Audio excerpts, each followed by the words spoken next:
Amados e queridos irmãos, recebam a paz do Senhor Jesus. Pastor Davi Bueno, passando por aqui para podermos estudar a lição de número 7 da nossa Escola Bíblica Dominical, que tem como tema Vencendo as Estratégias e Propostas do Inimigo. Nós estamos estudando as lições desta revista da editora Betel, Os Discípulos de Jesus Cristo, crescendo em maturidade espiritual e vivendo a missão até a eternidade com Jesus Cristo. Estas lições foram comentadas pelo pastor Eliel Araújo e nós temos aqui o privilégio de podermos meditar e aprendermos um pouco mais sobre este ensino extraordinário que vai falar sobre os discípulos de Jesus Cristo. E hoje, em especial, nessa lição de número 7, nós vamos falar sobre como vencermos as estratégias e propostas do inimigo. Porém, antes de nós lermos aqui o texto áureo, a verdade aplicada e os objetivos desta lição, eu quero já convidar você que está se achegando pela primeira vez no nosso canal, para que você possa se inscrever, deixar o seu like, compartilhar. Isso é muito importante para nós, pois o YouTube entende que o nosso trabalho tem relevância e com isso temos a condição de alcançarmos mais pessoas através da propagação da palavra de Deus e do ensino sistemático da mesma. Então nós vamos ler aqui, ok? O texto áureo, que está em Efésios capítulo 6 e o versículo de número 11. Revestivos de toda a armadura de Deus, para que possais estar firmes contra as astutas ciladas do diabo. A verdade aplicada: é preciso vigilância, estar revestido de toda a armadura de Deus para resistir e permanecer firmes contra as investidas do maligno. Os objetivos da nossa lição: saber que Satanás se esforça para nos afastar de Cristo, identificar as artimanhas do inimigo contra o povo de Deus e ressaltar que Satanás usa estratégias para nos parar. O nosso texto de referência está em Efésios capítulo 4, versículo 27 e Efésios capítulo 6, versículos 10, 11 e 12. Efésios 4, 27 diz: não deis lugar ao diabo.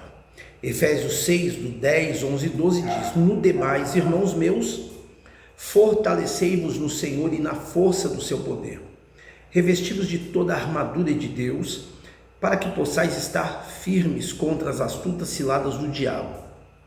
Porque não temos que lutar contra a carne e sangue, mas sim contra os principados, contra as potestades, contra os príncipes das trevas deste século, contra as hostes espirituais da maldade nos lugares celestiais.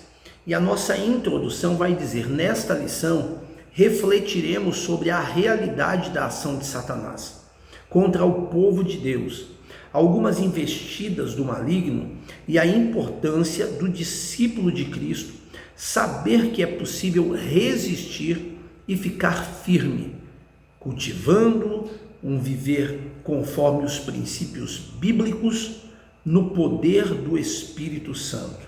Então nós vamos introduzir aqui, ok, as propostas ardilosas do inimigo. Então o comentário do pastor Eliel Araújo diz assim: a Bíblia deixa claro que Satanás é um inimigo ardiloso que anda ao nosso derredor como um leão, procurando a quem devorar. Ele age sagazmente com propostas que parecem legítimas, mas o seu intuito é tirar o foco dos cristãos, que é Jesus Cristo. Então aí nós passamos primeiramente aí a introduzir aqui esta lição falando sobre a proposta ardilosa do inimigo. Então aqui nós podemos ressaltar que o inimigo, ele não chega anunciando a destruição, A verdade, ele chega com uma proposta. Ele não se apresenta com ameaças, mas ele chega com uma oportunidade. É por isso que o Senhor Jesus, ele em João 10:10, ele declarou que o ladrão, ele vem para roubar, para matar e para destruir. Então isso significa que ele é estratégico, que ele observa e que ele espera brechas serem abertas para que ele possa promover destruição. Quando nós olhamos um exemplo clássico na Bíblia Sagrada, lá em Gênesis capítulo 3, nós vemos que a serpente não obrigou Eva a comer do fruto do qual Deus disse que eles não deveriam nem mesmo tocar. Mas a serpente simplesmente sugeriu, distorceu e plantou a dúvida sobre o coração de Eva. Então o inimigo, ele trabalha distorcendo verdades, ele traz sedução disfarçada e ele coloca propostas aparentemente vantajosas.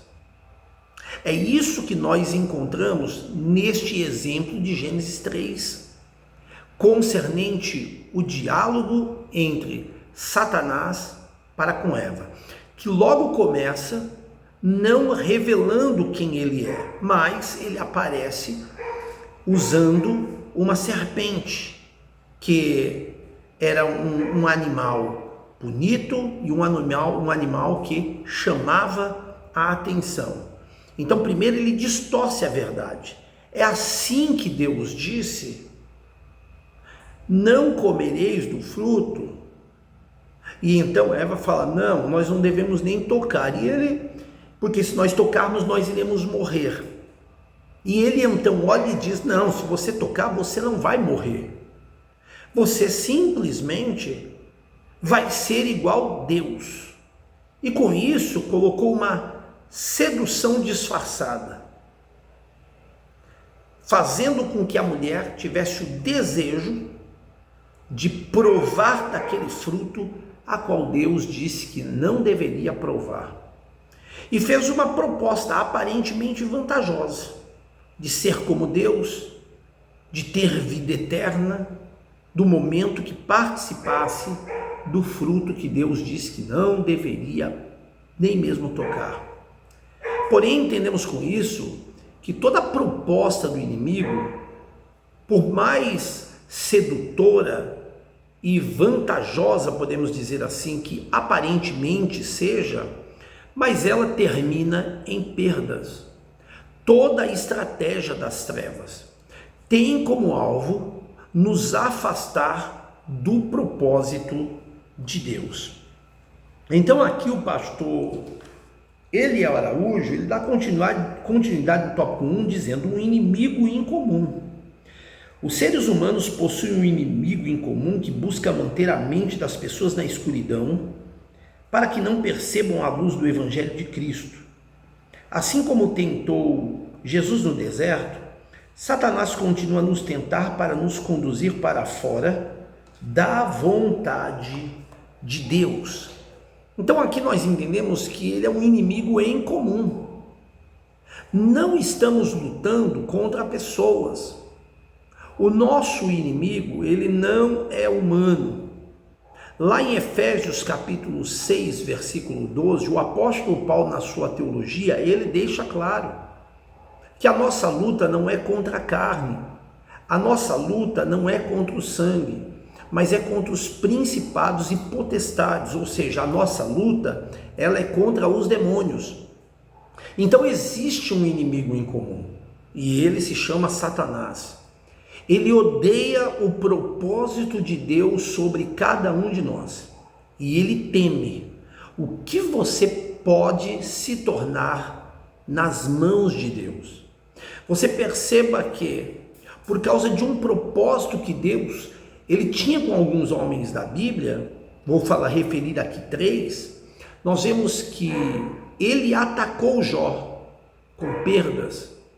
por causa da comunhão, intimidade e bênção que havia sobre a vida de Jó. Pedro, ele atacou com intimidação. E o nosso exemplo singular, o nosso Senhor Jesus, ele atacou tentando lá no deserto. Se ele atacou os gigantes da fé, ele também tentará atingir qualquer um de nós. Nós precisamos entender que a boa notícia é que o inimigo é comum, mas a vitória também é quando nós permanecemos no propósito do qual Deus ele já colocou para cada um de nós. Aqui no tópico 1.2, ele vai falar sobre as tentativas de nos afastar de Cristo. Muitas pessoas acham que aceitar a Cristo como seu Senhor e Salvador é sinônimo de uma vida tranquila. Porém, Cristo nos disse que neste mundo nós teríamos tribulações. O inimigo ataca os seguidores de Jesus continuamente. Os primeiros cristãos sofreram muitas aflições. O rei Herodes, por exemplo, resolveu perseguir os membros da igreja e mandou matar Tiago, irmão de João, à espada. Então a gente passa aqui a entender que o inimigo ele sempre vai procurar nos afastar de Cristo e do propósito que já fora estabelecido sobre cada um de nós. O principal objetivo do inimigo, não é tirar os nossos bens, mas é roubar a nossa fé.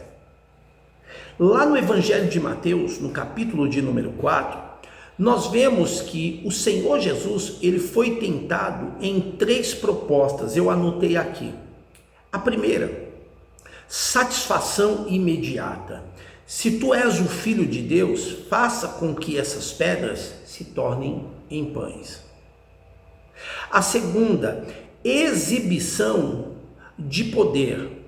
Se tu és o Filho de Deus, lança-te daqui abaixo.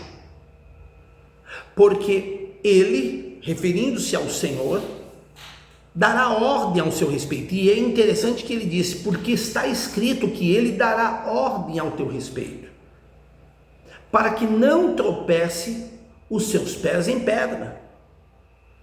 Terceira proposta, o atalho para a glória. Tudo isto eu te darei, se prostrado me adorares.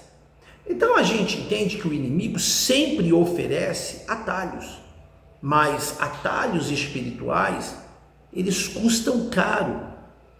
Ele tenta esfriar com esses atalhos as nossas orações, ele tenta com esses atalhos desacreditar promessas, alimentar distrações e incentivar o pecado oculto. Então ele sabe que se afastarmos de Cristo, ele enfraquecerá a nossa identidade. Mas quem permanece em Cristo, permanece inabalável. Quem conhece a palavra, luta, se esforça e não negocia princípios. E aí ele termina esse tópico aqui no 1.3, falando sobre as tentativas de nos parar por medo. A guerra contra o inferno faz parte da jornada do discípulo de Cristo nesta terra. É o que Paulo chamou de o bom combate. Após Elias derrotar os profetas de Baal, o inimigo usou Jezabel para tentar parar o profeta, que na verdade, diz aqui, chegou a pedir a morte em seu ânimo. Que coisa! Então aqui nós passamos a entender que se ele não conseguir seduzir, ele vai tentar intimidar. O medo, ele é uma das armas mais usadas pelo inimigo. Medo do futuro, medo de rejeição, medo do fracasso. Quando nós olhamos lá na segunda carta do apóstolo Paulo a Timóteo, capítulo 1, versículo 7, o apóstolo Paulo, em sua teologia, ele diz que Deus não nos deu espírito de covardia, mas sim de poder.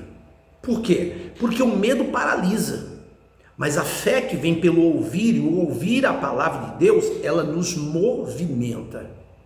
O inimigo, ele tenta dizer, você não consegue, você não vai suportar, é melhor você desistir. Aí a palavra de Deus, quando ela é inserida em nossos corações, faz-nos entendermos que Deus, em meio a todas as palavras negativas que estão sendo liberadas contra nós, Ele está dizendo, eu sou contigo, não temas, seja forte e corajoso. Então, quando o medo bate, nós precisamos entender que se estivermos refugiados na palavra de Deus, a fé responderá. Quando a intimidação ela surge, a autoridade espiritual ela se manifesta.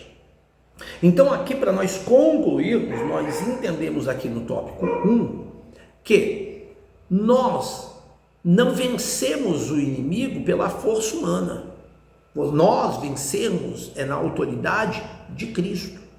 A estratégia do inimigo ela é antiga, mas o poder de Deus ele é eterno. Então nós devemos permanecer na palavra, vivermos em oração, rejeitarmos as propostas disfarçadas e resistirmos ao medo. Nós precisamos guardar que não nascemos para cair em armadilhas, não nascemos e nascemos, para podermos discernir, resistir e vencer através da palavra e do nome do Senhor Jesus. Então que nós possamos guardar aí esta primeira parte, assim nós encerramos para a glória de Deus. Deus abençoe.